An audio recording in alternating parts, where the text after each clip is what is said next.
శ్రీ దత్తాత్రేయ ఘోర కష్టోద్ధారణ స్తోత్రం. మన కష్టాల్ని బాధల్ని తొలగించి మన జీవితాలను ఉద్ధరించే మహిమాన్వితమైన స్తోత్రం శ్రీ దత్తాత్రేయ ఘోర కష్టోద్ధారణ స్తోత్రం. ఆ దత్తాత్రేయ స్వామి అనుగ్రహం మనకు కలిగే విధంగా ఇంతటి శక్తివంతమైన స్తోత్రాన్ని ఆసువుగా మనకు అందించిన వారు శ్రీ వాసుదేవానంద సరస్వతీ స్వామివారు. వీరినే తెంబే స్వామి అని కూడా అంటారు.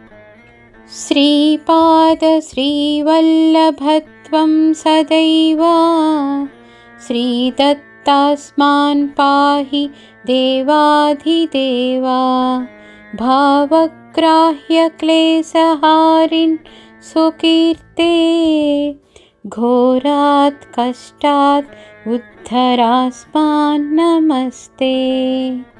త్వం నో మాతా త్వం పితాప్తోదిపస్త్వం త్రాతా యోగక్షేమకృత్ సద్గురుస్త్వం. త్వం సర్వస్వం నో ప్రభో విశ్వమూర్తే ఘోరాత్ కష్టాత్ ఉద్ధరాస్మాన్ నమస్తే.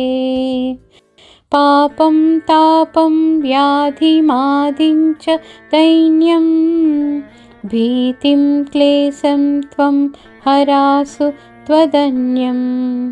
త్రాతారం నో వీక్ష్య ఈశాస్తజూర్తే ఘోరాత్ కష్టాత్ ఉద్ధరాస్మాన్ నమస్తే.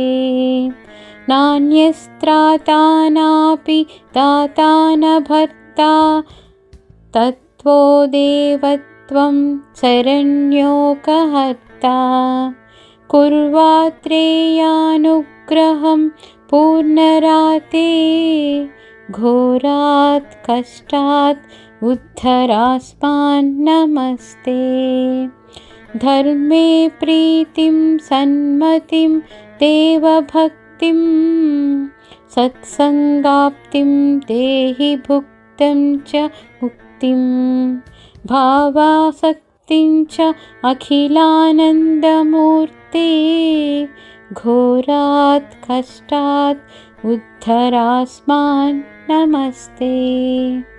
శ్లోకపంచకమేతద్యో లోకమంగళవర్ధనం ప్రపఠేన్నియతో భక్త్యా స శ్రీదత్తప్రియో భవేత్. సిద్ధంగా ఉండండి. మరిన్ని ఆసక్తికరమైన హిందూ కథలు, పురాణ విశేషాలు తెలుసుకోవాలంటే మా శ్రీ టెంపుల్ టేల్స్ ఛానల్ని తప్పక సందర్శించండి.